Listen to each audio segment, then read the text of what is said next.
ఈరోజు హరీష్ రావు గారు పండుగ పూట కూడా మా గౌరవ ముఖ్యమంత్రి రేవంత్ రెడ్డి మీద పడి ఏడుస్తున్నాడు. మరి తెలంగాణ ప్రజలు ఇంట్లో కూర్చోబెట్టిన బుద్ధి మారక అవాక్కులు చవాకులు పేలుతున్నాడు. రాష్ట్రంలో శాంతి భద్రతలు లేవని చెప్పి ఇలా హరీష్ రావు మాట్లాడడం సిగ్గుచేటు. గత 10 ఏళ్ళ మీ ఫామ్ హౌస్ పాలనలో ఏ రకంగా తెలంగాణ ప్రజలు ఇబ్బంది పడ్డారు? మీ దోపిడీ, మీ అరాచకాలు, మీ స్కామ్ల వల్లనే తెలంగాణ అప్పుల తెలంగాణ అయింది. మరి అది మర్చిపోయి ఇలా హరీష్ రావు మాట్లాడడం సిగ్గుచేటు.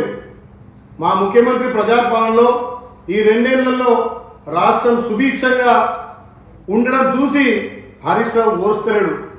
మరి ఈరోజు నిజామాబాద్లో కానిస్టేబుల్ ప్రమోద్ హత్య జరగడం అత్యంత దురదృష్టకరం. విధి నిర్వహణలో వీరమరణం పొందిన ప్రమోద్ ఎవరైతే చంపినో ఆ హంతకుడు కూడా హతమార్చడం జరిగింది.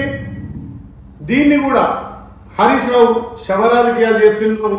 మరి హరీష్ రావుకు నీతుడిని మాట్లాడుతుండా, దమాక్ లేక మాట్లాడుతుండా తెలంగాణ ప్రజలు గమనిస్తున్నారు. ఇలా తెలంగాణలో ప్రజాప్రభుత్వం ప్రజల సంక్షేమం, రైతుల సంక్షేమం ముందుగా తీసుకుపోతుంటే మా మంత్రుల గురించి మాట్లాడుతున్నాడు. మరి మా ఇంటి వ్యవహారం మేము ఇంట్లో చూసుకుంటాం.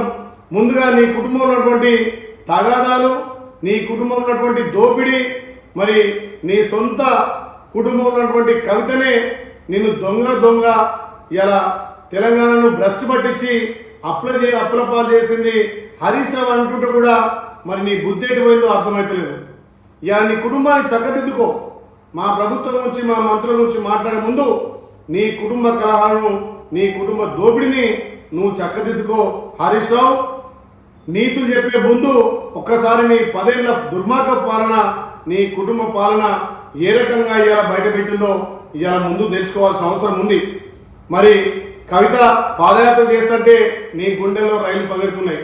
నీ దోపిడిని, నీ అరాచకాలను, నీ కాళేశ్వర స్కామ్ను, నీ కుంభకోణాలను బయట పెడుతున్నానే నీ మైండ్ బ్లాక్ అయి ఇలా పిచ్చిగా మాట్లాడుతున్నావు హరీష్ రావు. తస్మాత్ జాగ్రత్త.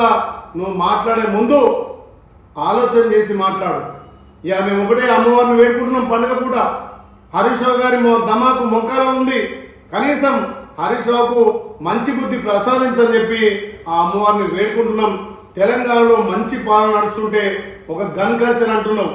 మరి 10 ఏళ్ల పాలనలో మీ దుర్మార్గపు దోపిడీ పాలన వల్లే కదా ఇవాళ తెలంగాణలో మార్పు వచ్చింది. ఇవాళ తెలంగాణ రైతులు సుభిక్షంగా ఉన్నారు. రైతులు సంతోషపడుతుంటే, రైతులకు రుణమాఫీ జరిగి, రైతు భరోసా వచ్చి, రైతులకు ఇన్పుట్ సబ్సిడీ, రైతులు పండించిన ధాన్యానికి మద్దతు ధర వచ్చి, రైతులు పండించిన పంట అమ్ముకోగానే 2 రోజుల్లో ఖాతాలో డబ్బులు వేస్తుంటే, తెలంగాణలో ప్రజాపాలన వస్తుంటే హరీష్ రావు చూసి ఓర్వలేక ఈ రకంగా ప్రభుత్వాన్ని, మా గౌరవ ముఖ్యమంత్రిని బదనాం చేయాలని చెప్పి అవాక్కులు చవాకులు పెడుతున్నాం. తస్మాత్ జాగ్రత్త హరీష్ రావు. ఇప్పటికే ప్రజలు ఇంట్లో కూర్చోబెట్టిన మీ వక్ర బుద్ధి మారలేదు. ఈ రకంగా మీరు మాట్లాడితే తెలంగాణ ప్రజలు మిమ్మల్ని రాళ్లతో కొట్టే రోజులు వస్తాయి. తస్మాత్ జాగ్రత్త. మాట్లాడే ముందు నోరు అదుపులో పెట్టి మాట్లాడాలని చెప్పి హరీష్ రావును హెచ్చరిస్తున్నా.